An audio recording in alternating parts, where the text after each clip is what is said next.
அன்பான தேவனுடைய பிள்ளைகளே, ஆண்டவராகிய இயேசு கிறிஸ்துவின் நாமத்தில் உங்களை வாழ்த்துகிறேன். ஒரு வசனத்தை வாசிக்கிறேன். சங்கீதம் 124:5. கொந்தளிக்கும் ஜலங்கள் நமது ஆத்துமாவின் மேல் புரண்டு போயிருக்கும்.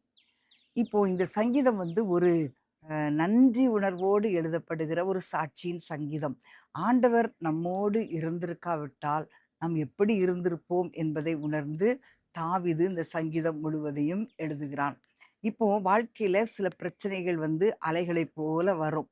சில பிரச்சனைகள் சுனாமியைப் போல வரும். வியாதி, பணப்பிரச்சனை, கடன் பிரச்சனை, குடும்ப பிரச்சனை, பயங்கரமான சூழ்நிலைகள் சுனாமியைப் போல கொந்தளிக்கிற ஒரு ஜலங்கள் போல நம்முடைய வாழ்க்கையில வரும். ஆனா தாவீது என்ன சொல்லுகிறான் அப்படின்னா, இந்த ஜலங்கள் நம்மை மூழ்கடித்திருக்கும். ஆனா கர்த்தர் நம்மோடு கூட இருந்ததுனால அது எதுவுமே செய்ய முடியலன்னு சொல்லி, கொந்தளிக்கும் ஜலங்கள் அப்படின்னு அவன் சொல்லி அது நம்முடைய வாழ்க்கைய அது மூழ்கடிக்கலன்னு சொல்லி நன்றி உணர்வோடு கூட தாவீது இதை சாட்சியாக சொல்லுகிறான்.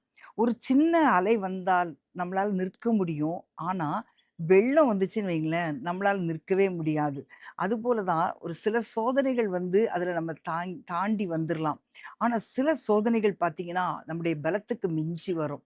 அப்போ நம்மளால ரொம்ப வேதனையா இருக்கும். நம்மளால தாங்க முடியாது. அப்படிப்பட்ட சோதனைகள். ஆனா, இந்த நேரத்தில தான் தேவன் தம்முடைய வல்லமையை வெளிப்படுத்துகிறார். இப்படிப்பட்ட பிரச்சனைகள் வரும்போது, நம்மளால தாங்க முடியாத சோதனைகள் வரும்போது, ஆண்டவர் தம்முடைய வல்லமையை வெளிப்படுத்துகிறார்.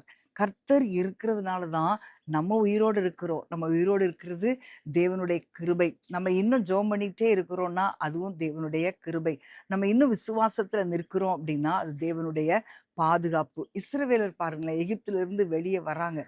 வந்தா முன்னால செங்கடல், பின்னால பார்வோனின் சேனை.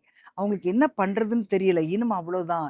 எங்க வாழ்க்கை முடிஞ்சு போச்சு அப்படின்னு நெனச்சாங்க. ஆனா, அந்த இடத்துல தேவன் தம்முடைய வல்லமையை விளங்க பண்ணினார். அவர் கடலை பிளந்து, அவங்களுக்கு அதுல ஒரு வழியை உண்டாக்கினார். இப்போ நம்மள மூழ்கடிக்க வருகிற காரியங்கள்ல தேவன் தம்முடைய வல்லமையை வெளிப்படுத்தி நம்மை விடுவிக்கிற தேவன். அவரே நம்மை ரட்சிக்கிற தேவன். இன்றைக்கு அன்பான தேவனுடைய பிள்ளைகளே, உங்களை பயமுறுத்துகிற பிரச்சனைகள பார்த்து நீங்க ரொம்ப கலங்க வேண்டாம். ஆண்டவர் இன்றும் இன்னைக்கும் நமக்கு ஒரு வழியை திறக்கிறார். ஆண்டவர் நமக்காக இன்னும் அற்புதம் செய்கிறார். ஆண்டவர் இன்னும் நமக்காக கிரியை செய்து கொண்டே இருக்கிறார். அந்த அப்போஸ்தலர் 27ல ஒரு கடுமையான புயல் வரும்போது, பவுல் எழும்பி சொல்றான், நம்முடைய உயிருக்கு எந்த சேதமும் வராது என்று சொல்லி, அதேபோல எல்லாரும் தப்பி கரை சேருகிற அளவுக்கு ஆண்டவர் அவர்களுக்கு உதவி செய்தார். அதாவது நம்மை அழிப்பதற்கு சத்துருவுக்கு ஒரு திட்டம் இருக்கும்.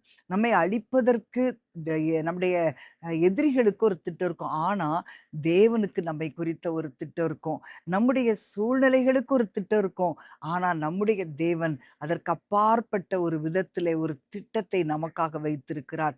சாத்தான் எதுலலாம் முடிவுன்னு சொல்லி, அவ்வளோதான் முடிஞ்சுச்சுன்னு நம்மள சொல்ல வைக்கிறானோ, அந்த காரியங்கள்ல தேவன் நமக்காக ஒரு புதிய தொடக்கத்தை ஆண்டவர் உண்டு பண்ணுகிறார். இன்றைக்கு உங்களுடைய வாழ்க்கையிலே காணப்படுகிற பிரச்சனைகளை பார்த்து நீங்க பயப்படாதிருங்கள், சோர்ந்து போகாதிருங்கள். உங்களுடைய பிரச்சனைகளை விட அது தேவன் பெரியவர் என்பதை நம்ம நம்ப வேண்டும். உங்களுடைய கண்ணீர் தேவனுடைய சமூகத்திலே எட்டுகிற அளவுக்கு தேவன் உங்களோடு கூட உங்களை கண்காணித்துக் கொண்டே இருக்கிறார். அவருடைய வல்லமைக்கு முன்பாக எதுவுமே நிற்க முடியாது. அவருடைய வல்லமைக்கு முன்பாக எந்த சத்துருவும் நிற்க முடியாது.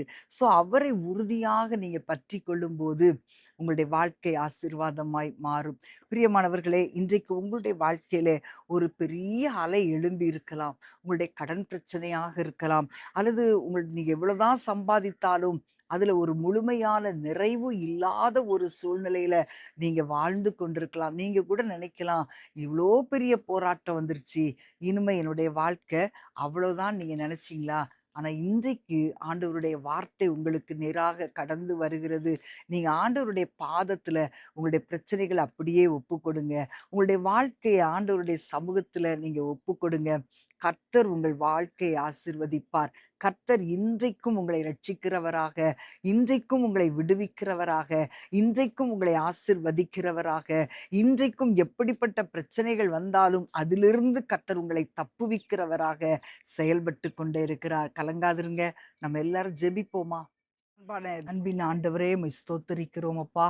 ஆண்டவரே, இன்றைக்கு கொந்தளிக்கிற அலைகளைப் போல நம்முடைய பிள்ளைகளுக்கு விரோதமாய் எழும்பி இருக்கிற ஒவ்வொரு பிரச்சனைகளையும் நீர் அறிந்திருக்கிறீர் ஆண்டவரே. வேதனையோடு கலக்கத்தோடு இருக்கிற நம்முடைய பிள்ளைகளுக்கு இன்றைக்கு ஒரு அற்புதம் செய்வீராக. ஆண்டவரே, எங்களால முடியலப்பா அப்படின்னு சொல்லி யாரெல்லாம் உடைய சமூகத்தை நோக்கி பார்க்கிறார்களோ, வியாதியோடு இருந்து உம்மை நோக்கி பார்க்கலாம், கடன் பிரச்சனையோடு இருந்து உம்மை நோக்கி பார்க்கலாம், குடும்பத்தின் சமாதானம் இல்லாத சூழ்நிலையில் இருந்து கொண்டு உம்மை நோக்கி பார்க்கலாம். அப்படிப்பட்ட பிள்ளைகளுக்கு என் ஆண்டவர் அற்புதம் செய்வீராக தகப்பனே. மூழ்கடிக்க வந்த எவ்வளோ பெரிய பிரச்சனையா இருந்தாலும் என் ஆண்டவர் உடைய பிள்ளைகளோடு கூட இருக்கிறபடியால் எதுவும் உடைய பிள்ளைகளை அசைக்க முடியாது. அதற்காக உம்மை துதிக்கிறோம். இயேசுவின் நாமத்தில் பிதாவே. ஆமேன், ஆமேன். அன்பான தேவனுடைய பிள்ளைகளே, உங்களுடைய வாழ்க்கையிலே உங்களை மூழ்கடிக்கிற பிரச்சனைகளை விட என் ஆண்டவர் பெரியவராயிருக்கிறார். அதை நம்புங்க. கர்த்தர் மேல உங்க பாரத்தை வைங்க. அவர் உங்களை ஆசீர்வதிப்பார். God bless you.